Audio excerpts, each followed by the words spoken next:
Okay,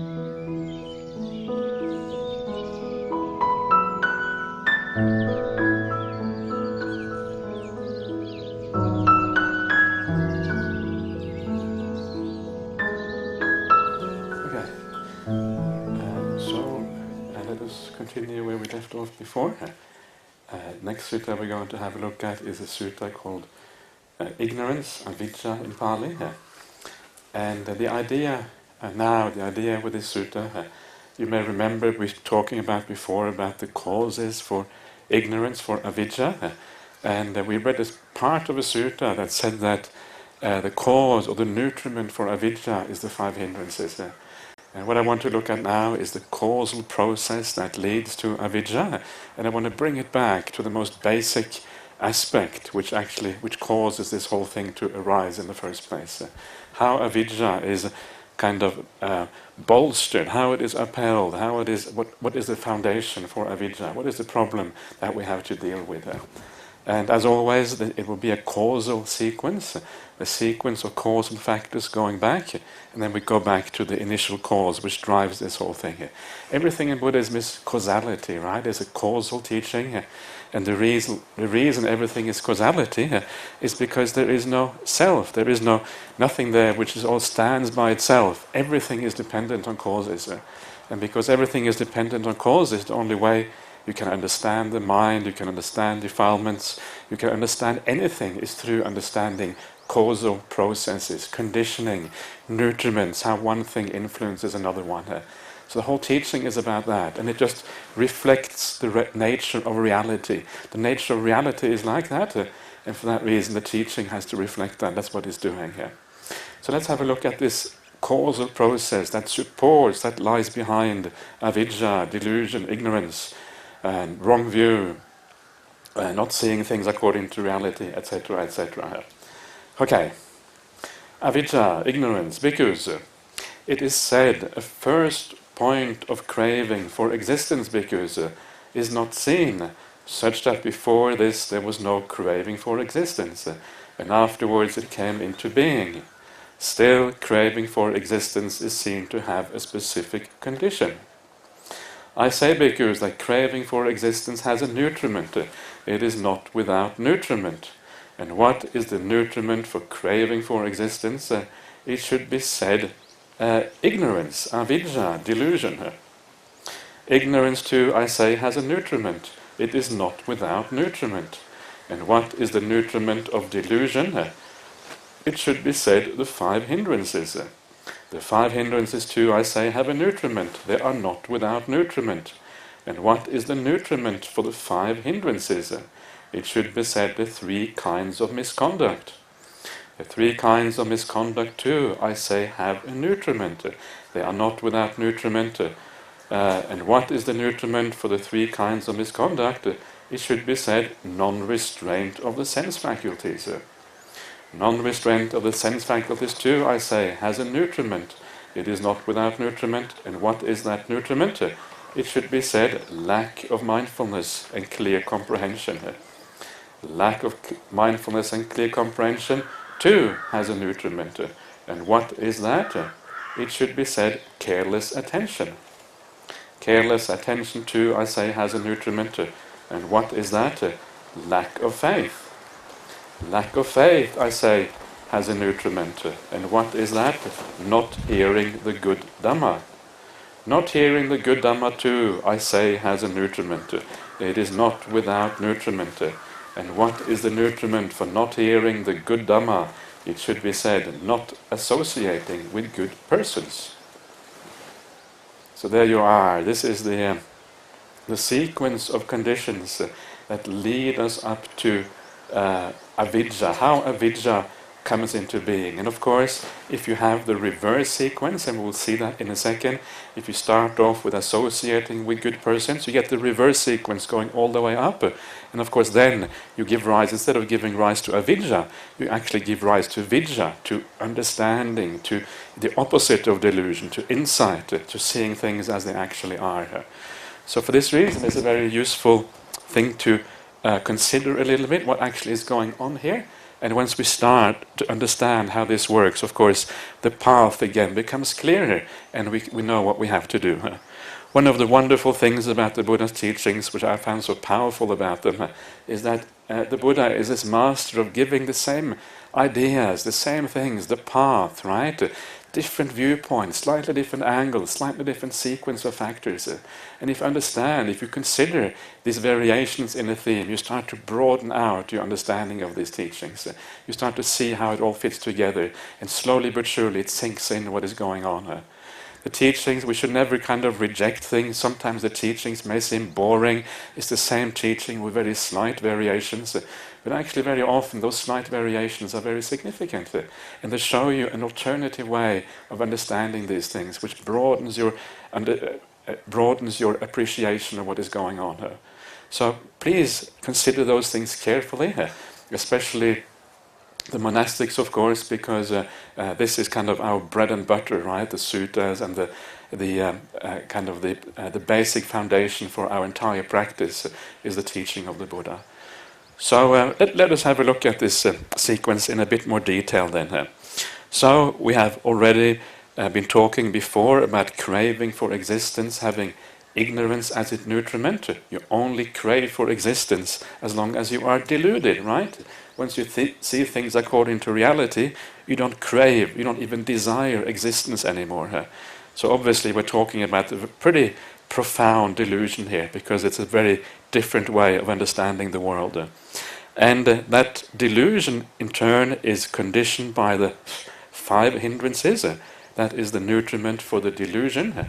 And we talked about previously how that actually works out, how it is that when you are in thrall to ill will, you see things in a deluded way. When you are in thrall to sense desire, you have a vested interest in looking at the world in a certain way, and it's impossible for you to really withdraw from that. The only way you can do that is to withdraw from sense desire, and when you withdraw from the kama chanda, then you can see things in according to reality. It's very obvious when you think about it why this must be the case. That sense of vested interest, the sense of you don't want to see it right because you have something there that is dear to you, that is important to you. So you have to abandon that desire first of all. I'm not going to talk about that in more detail because we have already spoken about that. But then comes the part that we have not spoken about before. And that is the nutriment for the 5 hindrances. And that is the 3 kinds of misconduct. Misconduct here is the duccharita in Pali, the 3 kinds of duccharita, and these of course are the misconduct by body, by speech and by mind. And if you want to read about those in detail, of course you have the dasa kusala kammapata, right, or the dasa akusala kammapata, which you find throughout the sutras, which are precisely about this, the division of sila into 3 areas, and then altogether 10 topics, the dasa, the 10 topics. Dasa kusala kammapata is the 10 ways of unwholesome action, if you like. Dasa akusala kammapata and dasa kusala kammapata, the 10 ways of wholesome action. And you find this in places in the sutras like the Salayaka Sutta in the Majjhima Nikaya. These are spoken about in detail. I think that is Majjhima 41, something like that. And so I'm not going to go into detail about what these things mean, but what is interesting here, right, is that the very fact that you are acting in a good way, you are doing the morality, practicing morality by body, right? You don't kill living beings, you don't steal, you act appropriately towards other beings. The very fact that you are moral, the very fact that you are trying to be compassionate, trying to be kind, trying to do the right thing, that already reduces the hindrances. That's what this is saying here. The 3 unwholesome kind of acts is the nutriment for the hindrances. Do the opposite, do the good 3 kinds of good acts, and you are reducing the hindrances. So the very fact of just being kind to other people, having a sense of sila, helping people out, being generous, doing all of these things, that already is moving you in the right way and actually reducing the hindrances. And the same thing for speech, right? We have the Buddha has this beautiful talks about speech, right speech in a very beautiful way. This again is found in the Sarlayaka Sutta in the Majjhima Nikaya. He talks about not lying. He talks about not speaking divisively. He talks about not having harsh speech. He talks about speaking meaningfully on the Dhamma, on these things, not kind of just idle chatter. Right, and when you read the way he talks about that, it's actually very nice. He talks about speaking in a way where you create harmony between people, you create friendship, you create concord between people, you unify people, bring people together. It is so easy for speech to be divisive, right? Where we say something bad about somebody, we divide people apart. Instead, we think about the harmony in the world. There's so much division in the world already. We don't really need more of that. He talks about the soft speech, the gentle speech, the speech that goes to the heart rather than speech which kind of you get in the throat and you kind of, you're coughing or you kind of, it's unpleasant basically. So it's a soft speech, the beautiful speech, the things that kanna sukha, happiness to the ears, as it says in that particular part of the sila. So it's very beautiful. And remember that when you do that, when you speak in this way, when you act in this way, you're actually reducing the hindrances. This is very powerful. And I think what is going on here is that when you continuously apply yourself to be kind by body and speech, it means that your mentality is changing as well. You learn to look at people in a different way. You learn to look at people with more kindness, with more compassion, more understanding. You don't judge people so quickly.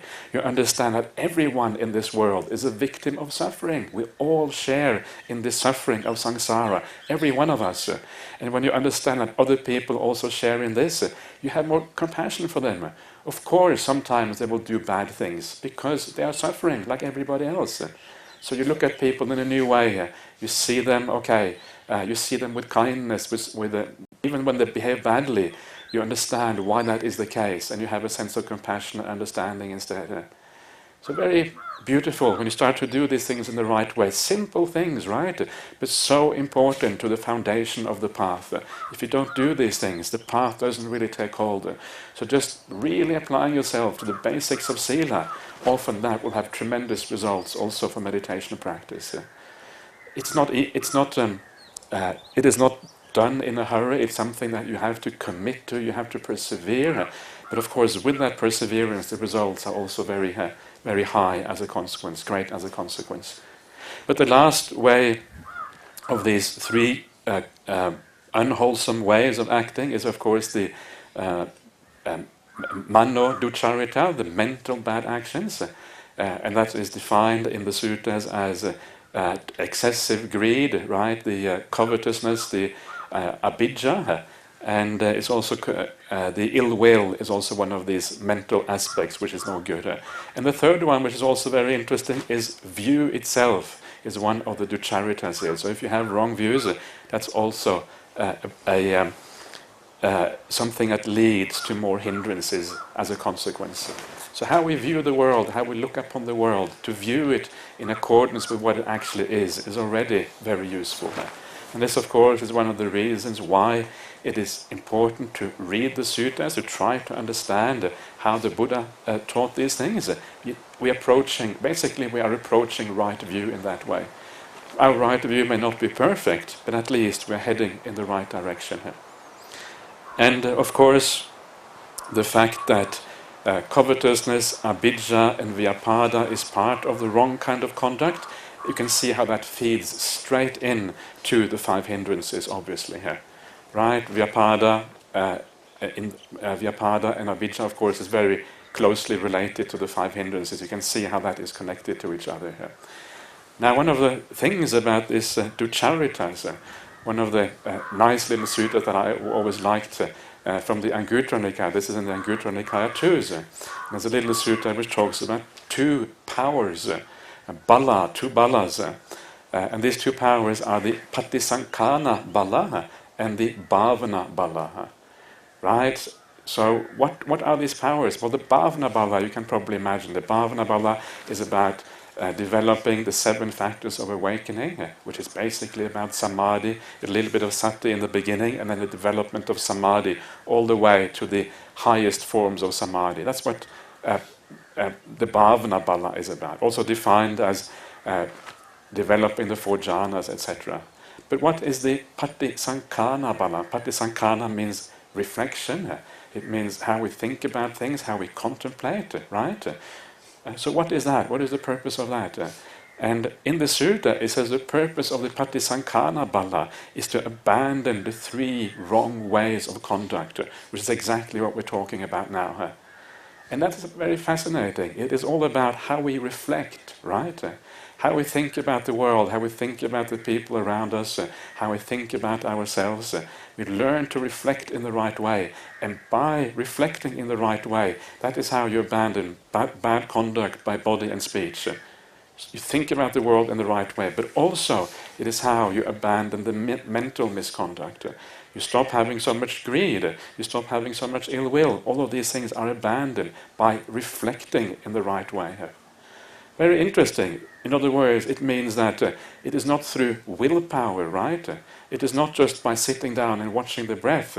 It is actually by learning how to think about things in the right way, reviewing things, contemplating things, seeing things in the right light. That is how we overcome these bad conducts. So there is a lot of room in the Buddhist teaching for reflection, right? It is not just enough to sit down and watch the breath. If your meditation is going really well, then it's okay. But if you're having problems, why is that? That is when you start to reflect where the hindrances are. What can I improve on? So it is a reflection on these things that helps you to abandon this. Reflection has this very important aspect of the Buddhist path, reflecting on the suttas and certainly reflecting on your own defilements, how you can see things differently, how you can do things differently, so that you can overcome these things. So please keep that in mind. And there's something that I want to show you as we read the last of these suttas is how to use reflection particularly to overcome the basic hindrances of kama, chanda and vyapada, because this is so important on this path. And once you start to get a handle on that, it becomes so much more beautiful, and then access to meditation becomes so much more easy as a consequence. So that is the tini ducharitani, the 3 ways of bad conduct. And the nutriment for that, it says here, is sense restraint. Sense restraint is the indriya sangvara in Pali, and indriya sangvara is usually described very beautifully in the gradual training. It is described as how when something arises in the field of vision, you see something, how do you deal with that? Well, you don't allow greed or desire for that object to arise. You don't allow negativity, aversion to that object to arise. You guard the sense faculties, right? Indriya gutta dvara, the guarding of the sense faculties. That basically means that you are mindful. We were talking about kaya gata sati before. You have a sense of mindfulness. You are in the present moment. You know what is happening to you. Sometimes very difficult to do, right? Especially for lay people, sometimes also for monastics. If you get very busy, it can be very hard to do. But at least you have some rudimentary indriya sangvara sila, that rudimentary ability to see what is going on. So you're guarding the senses, and when you guard the senses, the way to do that is to use mindfulness to some extent. The stronger that mindfulness, the greater your ability to see what is going on.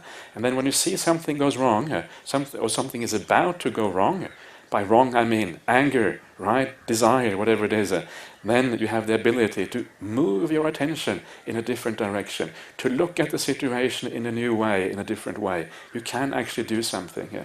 Once the desire has taken root in your mind, in your heart, once the anger, the negativity, the irritation has taken hold, it's very difficult to get rid of it, because you are deluded at that point. You are so vested in seeing that object that way that it's very hard to withdraw from it. So the quicker you can do this, the more powerful it becomes. And of course, again, just like with the previous one, with the 3 ways of wrong conduct, the question always arises, what do we mean by sangvara? Sangvara often translated as restraint into English. We have to be very careful with these translations because restraint in English has a very sense of using force, right? In English you have this idea of a restraining order. A restraining order is when you go to court and you say, this person is giving me a hard time, please restrain him. And what happens then is that if that person comes within like a kilometer or whatever of you, you can call the police and say, take him away because this person is kind of harassing me or whatever. That's a restraining order. Police come and take him, right? Using force. That's kind of the idea of restraint in English. So you have to be careful here because that is not necessarily the meaning in Pali or the underlying meaning of what the suttas are talking about. When the suttas talk about restraint, of holding back and not giving into desire, giving into anger, usually they're talking about using wisdom, using your reflective abilities, reflecting in the right way, being wise about the situation. And this is something also I will talk about later on, how we can use our wisdom faculty, use our reflection faculty to overcome these things. Again, it's very different, right? It's using restraining by force and using wisdom faculty is very different, two very different things. And sometimes if you restrain something by force, as it says in the Vitakka Santana Sutta, Majjhima Nikaya 20, you have Vitakka Santana Sutta, you probably know the sutta, the 5 ways of overcoming bad thoughts, right? And in that sutta, sorry, insects are very funny here. In that sutta, it talks about these 5 ways, and the first way is how you move your attention in a different way. And the very last way is using kind of willpower to overcome the hindrances. And it says there, you press your tongue against the roof of mouth, you clench your fists, right? And you subdue these thoughts using willpower. But that is only the 5th way of doing things. Before that, there are 4 other ways of dealing with unwholesome thoughts. Only the 5th way has to do with willpower. And we all know that when you use willpower, as soon as you release the pressure, right, as soon as you relax, bang, it comes back again. Often anyway, it comes back again. Not always, but very often it does. So willpower is actually very weak. We think willpower is strong, but willpower is actually a very weak solution to the problems. It doesn't really solve anything. We withdraw the willpower and the problem is there straight away again. Far more powerful than willpower is using wisdom. When you use wisdom and you change your attention to another aspect of that object or another object altogether, you change your attitude or whatever it is that you do, if you're able to do that, then the problem, the hindrance, whatever it is, disappears straight away. Wisdom power is far more powerful. So when the suttas uses strong terminology like restraint, like obliterating the hindrances and this kind of things, wisdom is the only thing that has the ability to do that. Whereas restraint, willpower, actually is very weak and not very useful. I'm not saying you should never use willpower. Sometimes it is necessary. But a lot of the time, if you can use wisdom power, far, far better. Also much more easy, right? Willpower is kind of painful. It drains your energy. After a while, you feel exhausted. You feel like you're sweating or whatever because you do so much willpower. Wisdom power is kind of easy. You just shift your attention. But it takes a lot of groundwork. It takes a lot of preparation for that wisdom power to work. Anyway, so that is the sense restraint, right, or the lack of sense restraint, and of course that is then the nutriment for the 3 kinds of conduct, because sense restraint, what we're trying to avoid is the arising of abhijja and vyapada in particular, either the greed or the aversion towards the sense objects. And once you do that, then of course you're starting to purify your conduct of mind, and that's why the good conduct is purified as a consequence. So what then is the nutriment for the 3 kinds, for the sense restraint, or for the non-sense restraint rather, and that here is the lack of mindfulness and clear comprehension.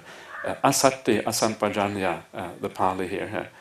So you don't have enough sati, you don't have enough sampajanya. The main emphasis here is on the sampajanya rather than the sati. The sati really comes in full force later on the path. We will see that later on when we do the reverse sequence. Sati really, that's where it becomes powerful when we come to the abandoning of the hindrances. So here the emphasis is on sampajanya. Sampajanya is the most important aspect here. But of course, to be able to have sampajanya translated here into English as clear comprehension, you also need a certain amount of sati. You need a certain amount of mindfulness to guide your mind in the right way, to have clear comprehension about things, sometimes translated full awareness. So what is this clear comprehension? That's what I will want to emphasize here. And clear comprehension is not often talked about very clearly in the suttas. It can be useful to take in, perhaps in this case, the commentarial understanding of this. And the commentary divides this clear comprehension into 4 aspects. And the 4 aspects are the clear comprehension of purpose, that you are doing something which is purposeful, of suitability, of gochara, of the gochara means like pasture, right? Where the cows, go is cow, chara is kind of where the cow hangs out, so it's kind of pastures. So this is where the field of where you apply yourself essentially. And the last one is the non-delusion. So these are the 4 things that are called sampajanya. The 2 last ones about pasture and about the non-delusion, they are more profound aspects of sampajanya, but the basic ones, the idea of purpose and suitability, are the ones which I think are the most important ones. So what it means is that in your life, you live your life, and this of course is especially important as a monastic, but it's something you can do as a lay person as well. The idea is that you have clarity about what you are doing. Is what you are doing now, does it serve the purpose? What is the purpose? The purpose is to advance on the path, right? To increase the wholesome qualities, decline in the bad ones. That is the purpose. That's what we're trying to do. What you are doing now, does it serve that purpose? Is it heading in that direction? Second one is suitability, right? Is it suitable for that purpose? Is it suitable for declining the bad qualities and improving the good ones? Suitability and purpose here very closely related to each other. You can almost put them together into one thing. So it's always the question, is what I'm doing, is it leading in the right direction? Is it suitable or not? This is what sampajanya essentially is about. And if you look at the Sabbasava Sutta, Majjhima Nikaya 2, it has a long section there on how to abandon the asavas. And 3 of those sections, I think, there are directly related to sampajanya. Because the Sabbasava Sutta, you have sense restraint, and then you have these 3 other sections where normally you find sampajanya on the Buddhist path. So what is sampajanya? Sampajanya is, first one is the sampajanya of using. Right? For monastics it means using your requisites in the right way. And the idea of using the requisites in the right way, of course, is to use the 4 main requisites, robe, bowl, medicines and lodgings, right? Sanasana. Using these 4 things in such a way that they are just right to keep you comfortable, but not to indulge. Right? You don't use these things to kind of indulge or to feel proud or to make kind of your desires grow. You use them simply for the purpose they have, which is the purpose to make you feel comfortable when it's cold, make you feel comfortable when you're hungry, make you get away from all the insects. And so you sometimes, or other dangerous animals or whatever it is. So you use them for that purpose. So you're neither creating discomfort for yourself, nor are you kind of indulging in these things and making them a problem. It's so easy to make even the requisites that we have as monastic into something which is it's an object of desire, and we have, of course, that kind of defeats the whole purpose of monastic life. Lay people, of course, the same thing. You can think of your life in the same way. Be content with what you have. Don't make too much a desire and too much aversion out of the things in life. Just, make sure that you have enough to live a comfortable and nice life. And then that is kind of using your own requisites, your lay requisites with sampajanya. Just using them in such a way they don't lead to too much desire, too much aversion. So that is all. It is all explained in much more detail in the Sabbasava Sutta, and Sabbasava Sutta is one of those other ones, very nice suttas in the Majjhima Nikaya that talks about the path in a very useful way here. So that is the using aspect, which I put all of this under sampajanya. Another one is the endurance aspect, right? I think this is a very important aspect of sampajanya, to know that sometimes you just have to endure things. There are things in life we can't do anything about. And if you can't do anything about it, then endurance is really the only solution, right? And we all know what those things are. And one of the classic ones is the speech of other people. This is specifically mentioned in the Sabbasava Sutta. You have to endure coarse, harsh, unwelcome speech. And we hear this kind of speech all the time, right? It's just so prevalent in the world. People say things, people are busy, people are suffering already. So because they are already suffering, because they are victims of samsara, just like all of us, and then they get stressed out because at work they have to work really hard and all of these kind of things. And then they say things in haste, and they say things harshly, and we become the victim of that harsh speech, right? So what should our reaction be? Our reaction should be to ideally have compassion for that person. They probably don't want to speak harshly. They probably don't want to say bad things. It's just that life sometimes is like that. It forces us, makes us do things against our will, against our own best interest. So when people say something harshly, look upon them as a victim. And when you look upon them as a victim, instead of feeling upset, instead of thinking about yourself, oh, poor me, I have to endure this. No, instead you think, wait, actually, they need compassion. They're obviously in a difficult space. So you learn to endure those things in the world that have to be endured. You don't allow it to give rise to defilements, sampajanya. Right? Sometimes the body is the same thing. Sometimes the body is painful, and sometimes whatever you do, the pain won't go away. Okay, you have to endure. No choice in the matter here. The older you get, I'm sure all of you will know, the more pains and problems you have in the body here.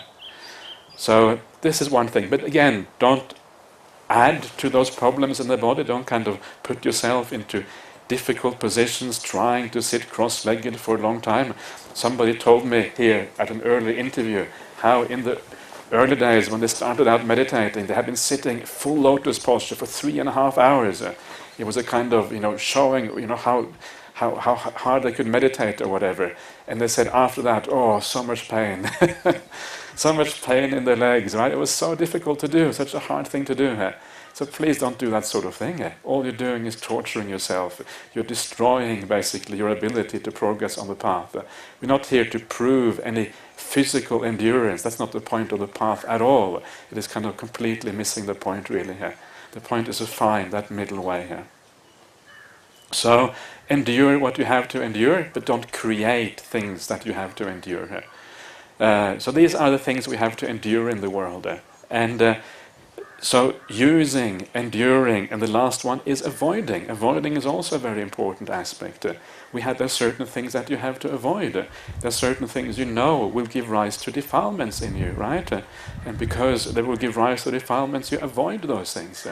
So that's why monastics, we have very strict rules about how to be with the opposite gender, because if you spend too much time with the opposite gender, especially if it is kind of nobody is around, it's very easy for things to go wrong.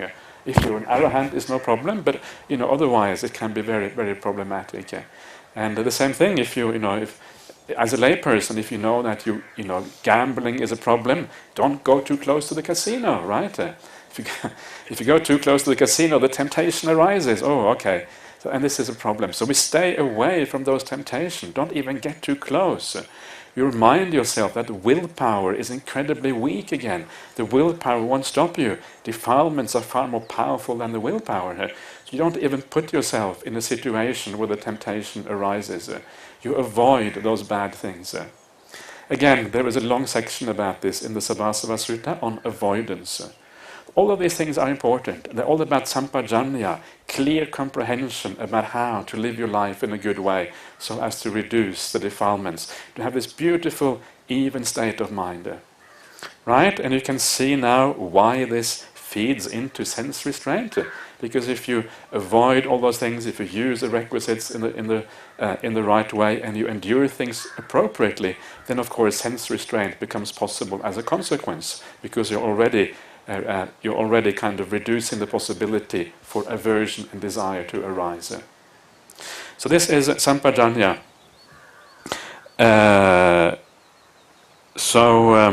I think those are the two most important aspects. As I said, there are two other aspects of sampajanya, the idea of gochara, which is often translated as a resort, right?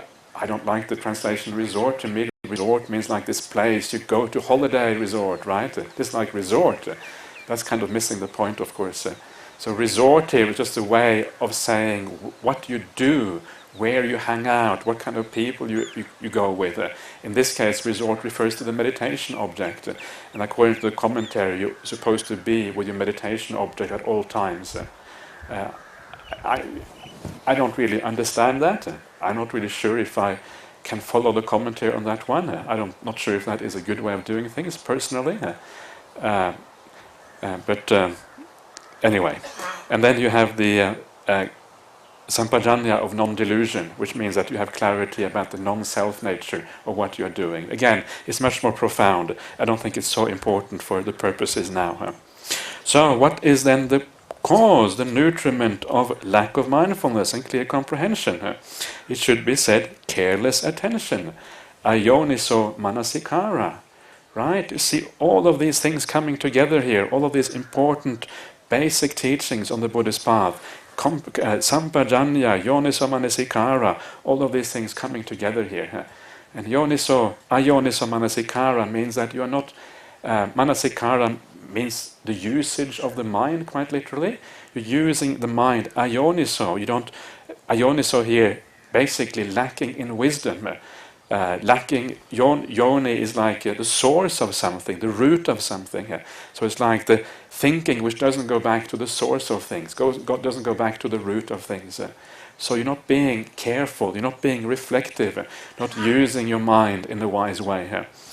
So very generally speaking, you could say that ayoniso manasikara, careless attention, means whenever you are attending to anything in such a way that the unwholesome qualities grow, the good qualities decline, that's ayoniso manasikara. Yoniso manasikara is when you are attending things in such a way that either the good qualities grow, the bad ones decline, or at the very least you have stability here. Right? That's a very general thing. So as long as you have yoniso manasikara, you're heading in the right direction. This is one of those root qualities on the Buddhist path.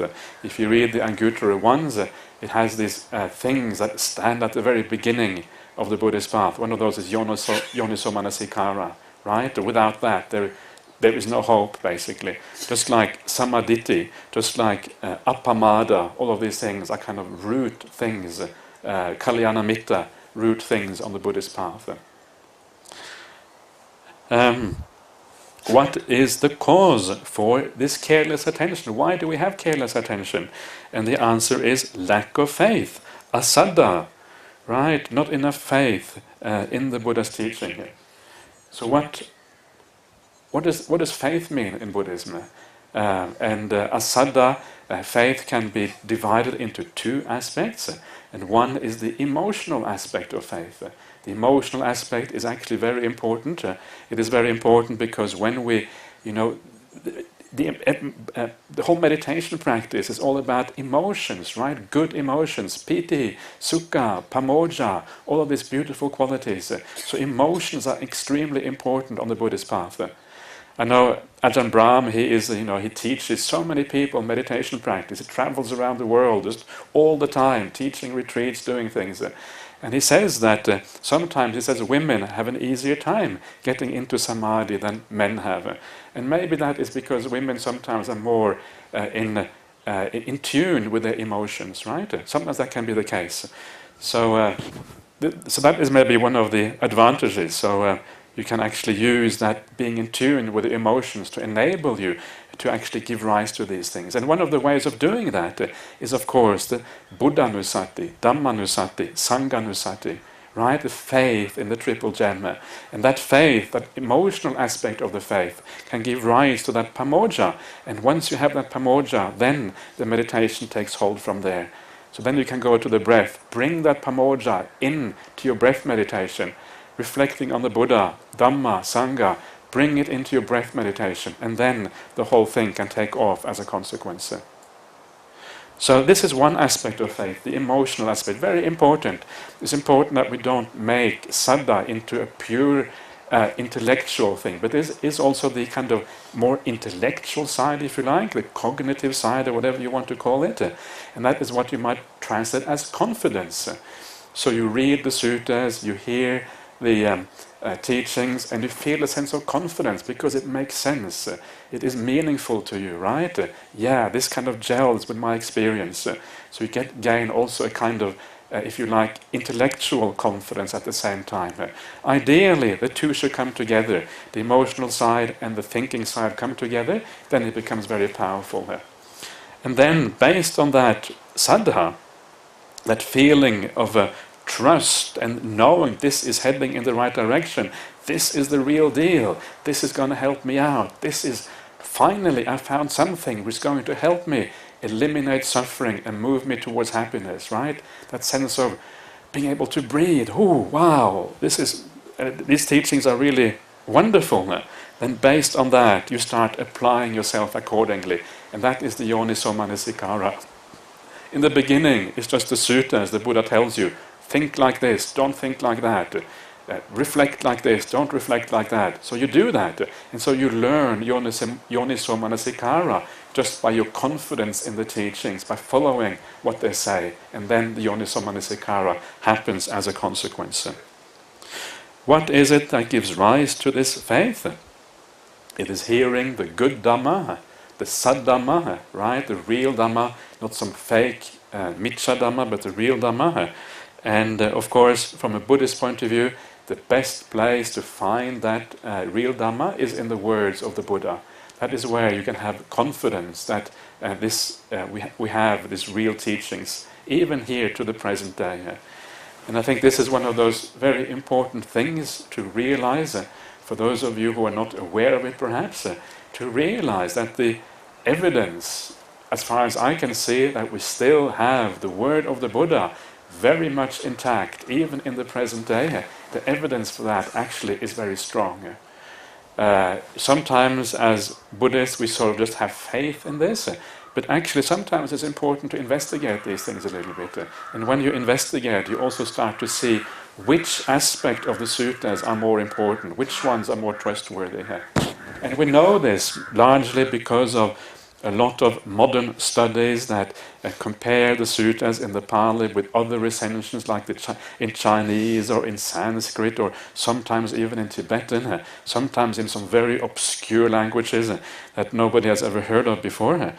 That these suttas were translated into 2,000 years ago, languages that are long since dead, they don't exist anymore, and still there are scholars who understand these languages, of course. And what you find, and this is kind of the astonishing thing, you compare these ancient texts, in particular the Chinese translations, because they are quite complete and quite, you have the full set of 4 Nikayas basically there. So you compare them with the Pali, and what you see is that you find parallel suttas that exist in the Chinese, exist in the English, that have been separated for 2,300 years, have been passed down through different schools. Ours is like the Theravadan, or the Sri Lankan school, if you like, the Pali school. The other schools are the northern Indian schools, Sarvastivadins, etc. These schools, separated around the time of Ashoka, have been apart for 2,300 years. And then you compare them after all that. That's an incredible long time. And you compare them, and sometimes it is word for word, basically word for word, exactly the same. I was telling about at the beginning of the retreat about the sutta, which was called Chaitana, about the sequence of conditions that lead to samadhi, right? Pamoja, piti, pasadi, etc. That is word for word exactly the same in the Chinese. Some of the standard paragraphs that you find in the suttas, the paragraph on the jhanas, the paragraph on satipatthana and these things, many of these also are almost word for word exactly the same. There are, of course, aspects that have changed, there are things that are different, but many of the core issues, the 37 Bodhipakya Dhammas in particular, are often very, very similar here. And what that means is that when we read the suttas, you can have a very strong sense of confidence that you are in the presence of the word of the Buddha. This is it, right? This is the Buddha talking to you, quite literally here. And I take that very seriously. When I read the suttas, I actually think this is the Buddha talking to me. Remember that the Buddha, when he was around 2,500 years ago, he was setting in motion the wheel of the Dhamma. Right? He sets in motion the wheel of the Dhamma, the idea that this teaching is going to keep on running, rolling out, rolling on and on, from generation to generation. So he knew that already at that time, that this is going to go on for a long time into the future. And because of that, he was basically thinking about us, right? He was thinking about everybody in the future. He was thinking about us here today. All present-day Buddhists who are reading these suttas, he was taking into account when he gave these teachings. And that is why they are often phrased in such very general terms that are applicable across time, across culture, across all of these things. So it's quite remarkable. The Buddha was thinking of us, right? The Buddha was actually thinking of each one of us, of you, of me, each one here today. Isn't that a kind of a powerful feeling here? It feels like, you're being cared for in a sense. This master that lived 2,500 years ago, he's caring for us even now in the present day here. There's something very nice about that.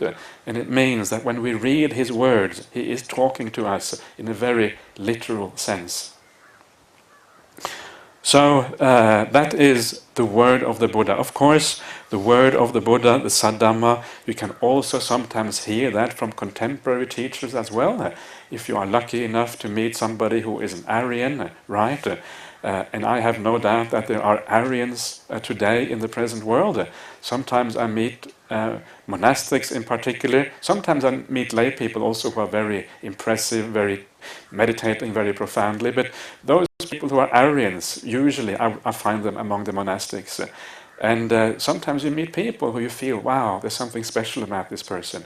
There's a profundity about them, a stability about them, an independence about them that fits the qualities that you expect of a stream enterer, for example. Sometimes even higher than that, sometimes even arahats. And so it's wonderful to meet people like that. And when you meet people like that, the Dhamma that you get is, of course, also the same kind of Dhamma. And that is why the Saddhamma comes from the good persons, the Sappurisa, sometimes translated as the superior persons, because these are the people who are above the average, who have the Dhamma in their heart, who have understood what the teachings are about. These are the Aryans, right? The noble people in the world. And it is very useful, I think. It is, of course, very nice to have the suttas, but it's also very good occasionally to meet people who inspire you. Because the suttas is really just sometimes just ink on paper. It can be very inspiring if you already have a lot of faith. But sometimes if you combine that with a living example, seeing that the Dhamma actually works, it can often give rise to even more powerful and stronger faith. Because it kind of brings it home that it actually works, right? You can see the qualities in these people. Wow, it works. I would like some of these qualities as well. So this is where it all comes from. It comes from the Sappurisa, the Kalyanamitta, the highest Kalyanamitta, of course, being the Buddha. So that is the root cause for everything to happen. Root cause is being around these people, reading the suttas, being around the Aryas. Right? So all you have to do for this whole process to work out is to hang around the Aryas, be with the Aryas, be with the noble people, and read the suttas, and that's all you have to do, and the rest kind of take care of itself. That's what it's saying, right? This is the root cause.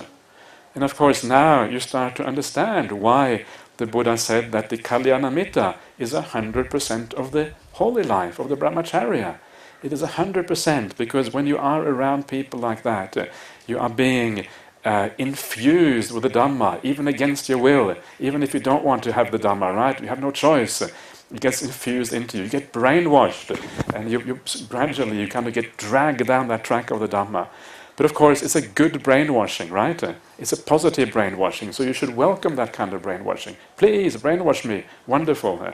And then then you are, things will be going well for you as a consequence. The point is that we are brainwashed regardless. You're going to be brainwashed one way or another way, might as well be brainwashed in a positive way. Yeah.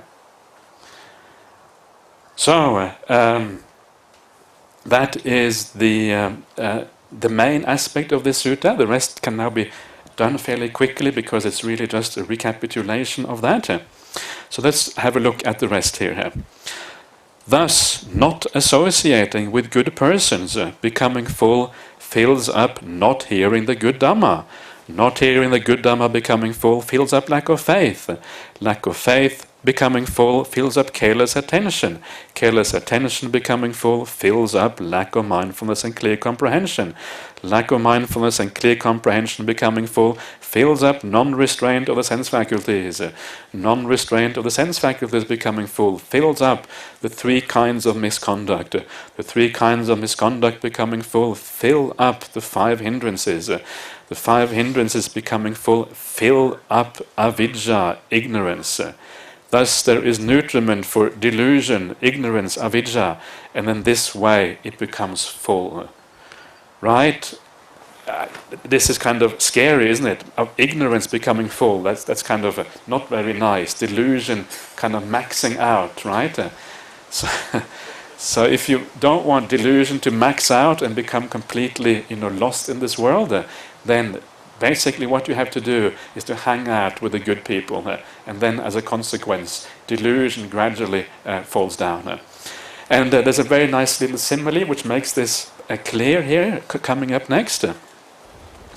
Just as when it is raining and the rain pours down in thick droplets on a mountaintop, the water flows down along the slopes and fills the clefts, gullies and creeks.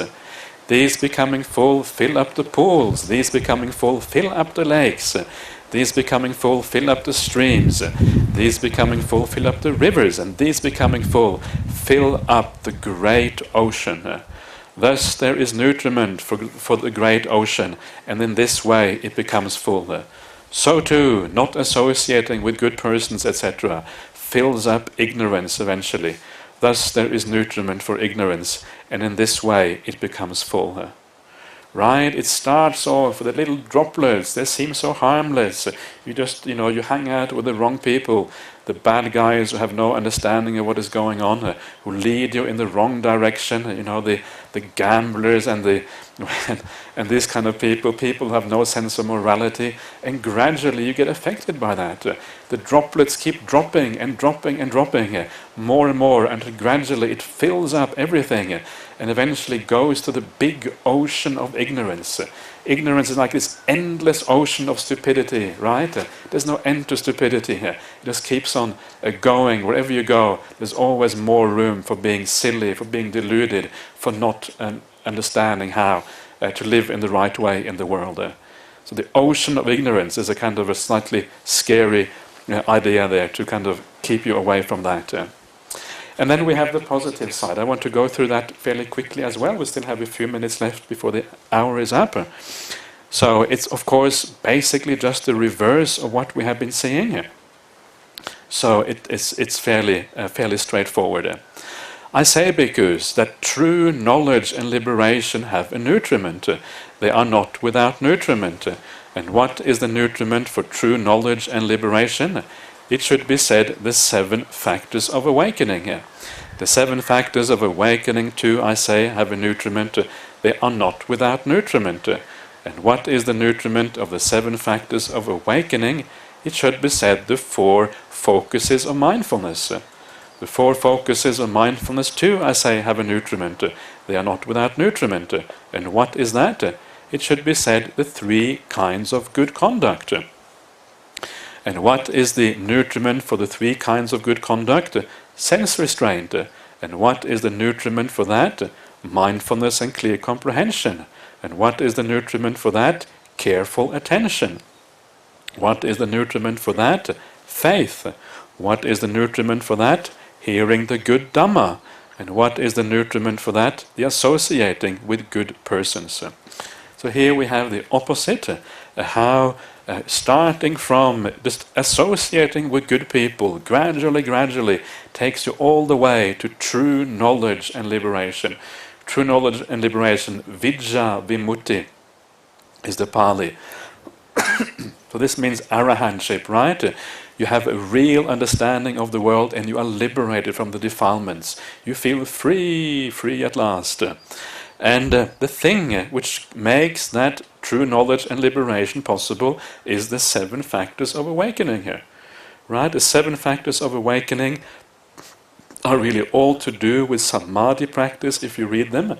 Not just samadhi, but also all the things that give rise to samadhi. You see, they always start off with mindfulness, with sati. The sati sambojjhanga is the first one. And this again shows you that the purpose of satipatthana, the purpose of sammasati, is to take you towards samadhi. The sambojjhangas begin with the sati sambojjhanga. Then from that you have the Dhammavicaya. Dhammavicaya Sambojjhanga is about understanding the difference between the wholesome and the unwholesome, the savajja, the anavajja, the kanha and sukha, dark and bright states, etc. Right? So again, it's very similar to the Dhammanupassana in Satipatthana Sutta, which is all about understanding the 5 hindrances, what they are, what gives rise to them, right? What we are doing here, we're coming towards the very end of the Buddhist path, and we're trying to understand the last remainder of the hindrances and the problems that are blocking us, and also at the same time understanding all the positive states at the same time. And then from that comes the energy. When you abandon those last states, the energy arises. From the energy comes the piti, the rapture. From the piti comes the passaddhi samadhi, samadhi upekkha, the 7 sambojjhangas. And if you listen to that sequence there, if you look at that sequence carefully, you will see piti, you see passaddhi, right? You see samadhi. It's a sequence which is very, very similar to the sequence we were talking about at the very first day of this retreat. The sequence of how samadhi comes into existence, the sequence which I call the psychology, if you like, the personal experience of meditation itself. Almost exactly the same thing here, very closely related to the sambojjhanga, the factors of awakening here. So what this is showing us is that awakening becomes possible through samadhi. Samadhi, upekkha being in many ways the highest expression of samadhi. When you get to the 4th jhana, 3rd and 4th jhana, that is where the upekkha really starts to become very powerful. So again, the idea that samadhi is one of those very important requirements on the Buddhist path. What is the cause of this samadhi? What is that gives rise to it? The 4 establishings or the 4 focuses of mindfulness, right? The satipatthanas. They are what give rise to this. Again, it shows you the causal conditionality, the relationship between sati, sammasati and sammasamadhi, one leading to the next one. This is so clear in the suttas. The more you read the suttas, the more you can see that causal relationship. Sati leads to samadhi. The main purpose of satipatthana is to give rise to samadhi. Such an important thing to see.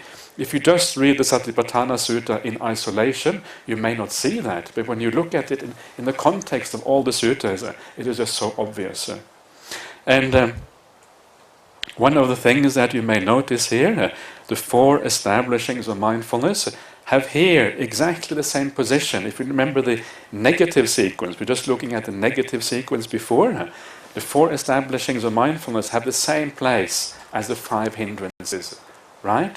And that shows you that the main purpose of overcoming, the main purpose of satipatthana is precisely to overcome those 5 hindrances.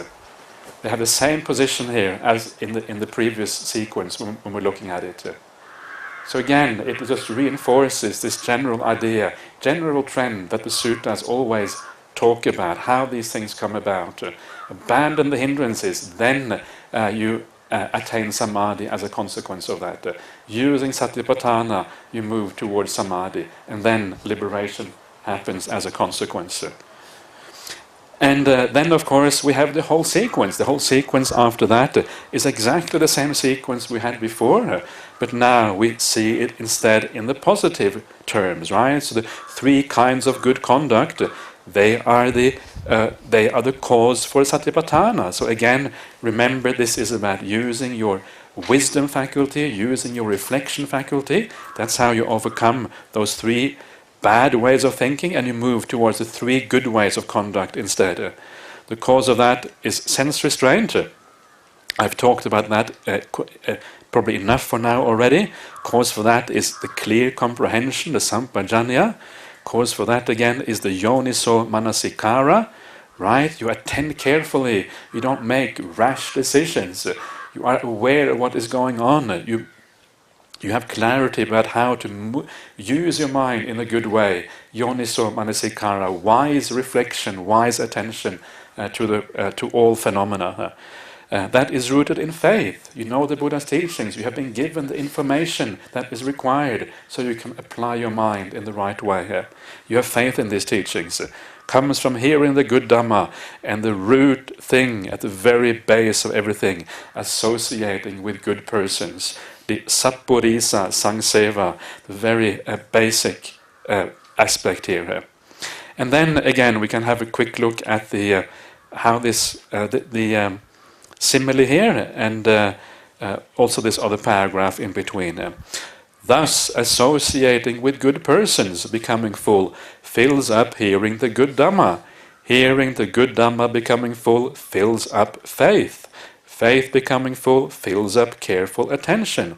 Careful attention becoming full fills up mindfulness and clear comprehension. Mindfulness and clear comprehension becoming full fill up restraint of the sense faculties.